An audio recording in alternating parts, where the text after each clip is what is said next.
जय हिंद दोस्तों, welcome to the सरकारी job. General science Bhabha atomic research centre और एनपीसीआईएल की है जनरल साइंस की हमारी 5वीं क्लास है। इससे पहले हमने 4 क्लासेस डिस्कस की है। 4 क्लास में हमारी जो चौथी क्लास थी वो वन लाइनर थी, जिसमें कि हमने 100 क्वेश्चन डिस्कस किए थे। तो अगर आपने अभी तक उस क्लास को नहीं देखा है तो उसको भी जरूर से वॉच कीजिएगा और उस क्लास पे अपनी राय कमेंट बॉक्स में जरूर दीजिएगा कि क्या आपको वन लाइनर क्वेश्चन की क्लासेस पसंद आ रही है, तो हम फिर ऐसी क्लासेस आपके लिए आगे भी लेके आएंगे। अभी हमारी फिजिक्स की क्लासेस चल ही रही है, तो इसी को आगे बढ़ाते हैं। अगर आप चैनल से नए जुड़े हो तो चैनल को सब्सक्राइब करके बेल आइकन को ऑन कर दीजिएगा और साथ ही साथ वीडियो को लाइक जरूर कीजिएगा। आप वीडियो को शेयर नहीं करते, वीडियो को शेयर भी जरूर कीजिएगा। देखिए फर्स्ट क्वेश्चन रहेगा यहाँ पे आपका। इसमें पूछा गया है न्यूटन की गति का पहला नियम किसकी अवधारणा देता है। और Newton's law first law is motion give of the concept of. Newton की गति का पहला नियम है किसके कॉन्सेप्ट है, तो यह है आपके जड़त्व के कॉन्सेप्ट से। तो डी जो इसका करेक्ट आंसर आ जाएगा। हम न्यूटन की गति के प्रथम नियम को जड़त्व का नियम भी कहते हैं।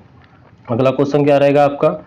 अगला क्वेश्चन रहेगा रॉकेट संरक्षण के नियम पर कार्य करता है। रॉकेट जो होता है ये किसके संरक्षण के नियम पर कार्य करता है, इसका करेक्ट आंसर हो जाएगा लीनियर मोमेंटम, मतलब कि रेखीय संवेग के संरक्षण पर कार्य करता है कौन, रॉकेट संरक्षण। अगला क्वेश्चन, क्वेश्चन नंबर 3 है। इसमें पूछा गया है यदि एक गेंद को फेंक दिया जाता है तो निम्न में से क्या नहीं बदलेगा।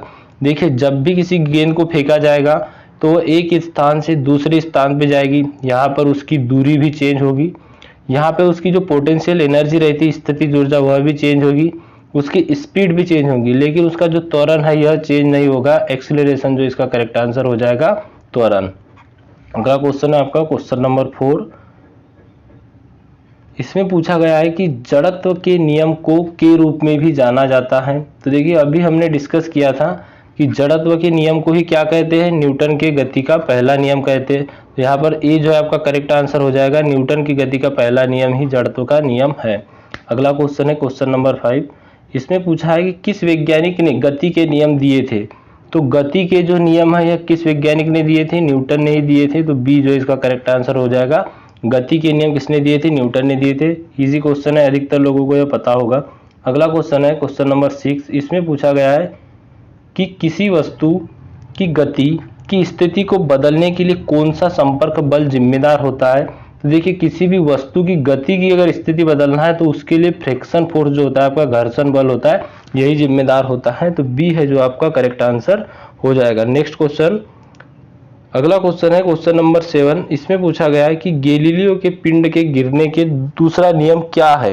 गैलीलियो के पिंड के गिरने का जो दूसरा नियम है या इसका दूसरा नाम क्या है, तो देखिए इसका जो दूसरा नाम है वह है गति का नियम। क्या है, गति का नियम है। तो ए जो है आपका फर्स्ट ऑप्शन ही करेक्ट यहाँ पर हो जाएगा। अगला क्वेश्चन है क्वेश्चन नंबर 8। इसमें पूछा गया है कि सोप जो होता है साबुन, तो साबुन का बुलबुला खालिस्तान के कारण गोलाकार आकार का होता है। तो यह होता है पृष्ठ तनाव के कारण, सरफेस टेंशन के कारण होता है। सी आपका करेक्ट आंसर रहेगा। अधिकतर आपको ऐसे क्वेश्चन पूछे जाते हैं, पृष्ठ तनाव से रिलेटेड क्वेश्चन फिजिक्स से जरूर से बनता है। इंपॉर्टेंट क्वेश्चन रहेगा, यह ध्यान में रखिएगा। अगला क्वेश्चन देख लेते हैं। अगला क्वेश्चन है क्वेश्चन नंबर 9। इसमें पूछा गया है सर्पी घर्षण स्थिर घर्षण की तुलना में होता है, क्या समान होता है, दोगुना होता है, बड़ा होता है या छोटा होता है। इसका करेक्ट आंसर क्या आ जाएगा, छोटा होता है। तो डी जो है आपका करेक्ट आंसर हो जाएगा। नेक्स्ट क्वेश्चन देख लेते हैं। अगला क्वेश्चन है क्वेश्चन नंबर 10। इसमें पूछा गया है आपसे कि गति के दूसरे नियम के अनुसार किसी बल के लिए त्वरण की किसी वस्तु के फिल इन द ब्लैंक व्युत्क्रमानुपाती होती है। किसके व्युत्क्रमानुपाती होती है, देखिए इसका जो करेक्ट आंसर है वो आ जाएगा द्रव्यमान के व्युत्क्रमानुपाती होती है। द्रव्यमान आपको ऑप्शन में मिल जाएगा आगे ऑप्शन नंबर डी में। तो ऑप्शन नंबर डी आपका करेक्ट आंसर हो जाएगा। नेक्स्ट क्वेश्चन है। इसमें पूछा गया है कि यदि वस्तु पर लगाया गया बल उसकी गति की दिशा में है, मतलब वस्तु इस दिशा में जा रही है और बल भी इसी दिशा में लगाया गया है, तो वस्तु की गति क्या होगी। क्या गति बढ़ेगी, बंद हो जाएगी, कम हो जाएगी या कोई प्रभाव नहीं पड़ेगा। तो यह क्या हो जाएगी, हमारी गति इंक्रीज हो जाएगी, बढ़ जाएगी। तो ये आपका करेक्ट आंसर हो जाएगा। क्या होगा कि समान दिशा में अगर बल लगाया जाता है तो वस्तु की गति जो होती है वो क्या होती है, बढ़ जाती है। ये आपका करेक्ट आंसर हो जाएगा। अगला क्वेश्चन, इसमें पूछा गया है एक सीधी रेखा के साथ किसी वस्तु की एक समान गति के दौरान समय के साथ स्थिर रहता है। क्या समय के साथ स्थिर रहता है, क्या वेग रहेगा, समय रहेगा, त्वरण रहेगा या दूरी रहेगी? इसका जो करेक्ट आंसर है वो आ जाएगा वेग। क्या आ जाएगा? वेलोसिटी जो इसका करेक्ट आंसर हो जाएगा बी। चलिए अगला क्वेश्चन देख लेते हैं। नेक्स्ट क्वेश्चन है, इसमें आपसे पूछा गया है कि संपर्क में दो सतहों पर के कारण घर्षण होता है। दो सतहों पर किसके कारण घर्षण होता है? क्या अनियमितता के कारण, चिकनाई के कारण, घनत्व के कारण या गैप के कारण? गैप मतलब अंतराल के कारण। तो यहाँ पे इसका करेक्ट आंसर क्या आ जाएगा?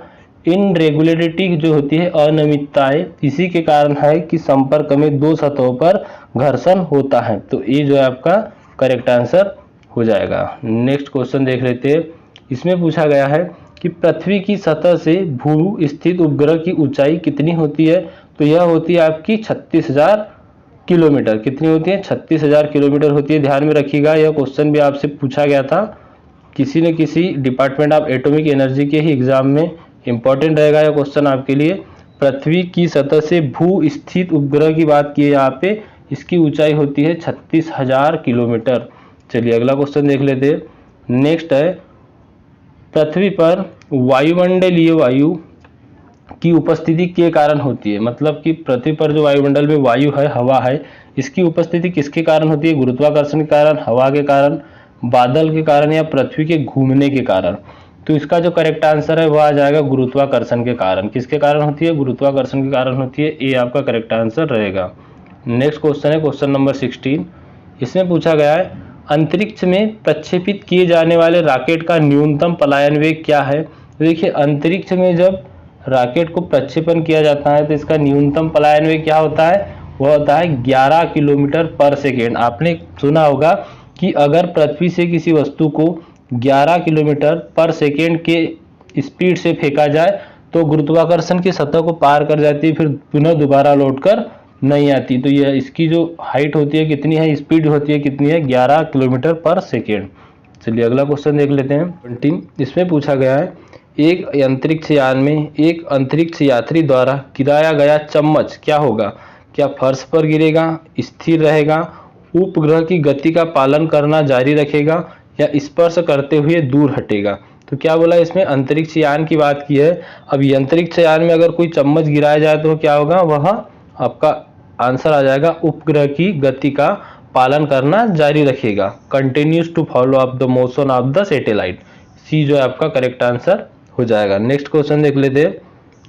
अगला क्वेश्चन है आपका, इसमें पूछा गया है चंद्रमा पर ले जाने समय एक पेंडुलम की समयावधि होती है, क्या वही बनी रहती है, कम हो जाती है, शून्य हो जाती है या वृद्धि हो जाती है? चंद्रमा पर ले जाते समय एक पेंडुलम की समय अवधि पूछी है, मतलब पृथ्वी तल से उसको अगर चंद्रमा पर ले जाया जाए तो क्या होगा? इंक्रीज होगी। तो डी आपका करेक्ट आंसर हो जाएगा। नेक्स्ट क्वेश्चन, इसमें पूछा गया है कि पृथ्वी पर वायुमंडलीय हवा का कारण है। तो यह हमने अभी डिस्कस किया था कि पृथ्वी पर जो वायुमंडलीय हवा है यह गुरुत्वाकर्षण के कारण है। ये आपका करेक्ट आंसर हो जाएगा। अगला क्वेश्चन है क्वेश्चन नंबर 20। इसमें पूछा गया है कि किसी वस्तु का वजन अधिकतम कहाँ पर होता है? भूमध्य रेखा पर, पृथ्वी की सतह पर, पृथ्वी के केंद्र में या पृथ्वी के ध्रुवों पर? तो कहाँ पर होता है? ऑप्शन नंबर डी आपका करेक्ट आंसर हो जाएगा। पृथ्वी के ध्रुवों पर अधिकतम वजन होता है। नेक्स्ट क्वेश्चन है आपका, इसमें पूछा गया है पृथ्वी के केंद्र में गुरुत्वाकर्षण के कारण त्वरण का मान क्या होता है? पृथ्वी के केंद्र में गुरुत्वाकर्षण के कारण त्वरण का मान क्या होता है? तो यह होता है आपका अनंत। तो इसका राइट आंसर क्या आ जाएगा? इन्फिनिटी जो है, डी इसका करेक्ट आंसर हो जाएगा। नेक्स्ट क्वेश्चन, इसको भी इसमें पूछा गया है आपसे अगले क्वेश्चन में कि गुरुत्वाकर्षण स्थिरांक का मान सबसे पहले किसने निर्धारित किया था? तो गुरुत्वाकर्षण स्थिरांक का मान सबसे पहले केवेडिस ने निर्धारित किया था। ये आपका करेक्ट आंसर हो जाएगा। नेक्स्ट क्वेश्चन है, किसी ग्रह पर गुरुत्वाकर्षण में कमी के कारण त्वरण तो क्या होता है? किसी भी ग्रह पर गुरुत्वाकर्षण में अगर कमी होगी तो त्वरण क्या होगा? तो इसका जो त्वरण है ग्रह की सतह से ऊंचाई में वृद्धि करेगा। क्या होगा? ग्रह की सतह से ऊंचाई में अगर जाएंगे तो इसमें वृद्धि करेगा। डी जो है आपका करेक्ट आंसर हो जाएगा। अगला क्वेश्चन देख लेते हैं। नेक्स्ट क्वेश्चन है यहाँ पर, इसमें पूछा गया है क्रिया प्रतिक्रिया का दूसरा नियम न्यूटन के किस नियम को परिभाषित करता है? तो क्रिया प्रतिक्रिया का नियम है न्यूटन का तीसरा नियम। तो सी जो है आपका करेक्ट आंसर हो जाएगा।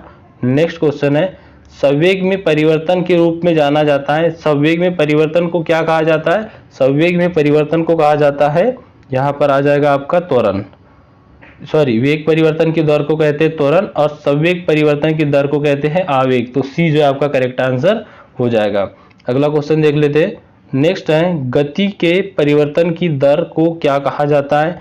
तो गति के परिवर्तन की दर को क्या कहा जाता है? अभी हमने डिस्कस किया था, गति परिवर्तन की दर को त्वरण कहते हैं। ए इसका करेक्ट आंसर हो जाएगा।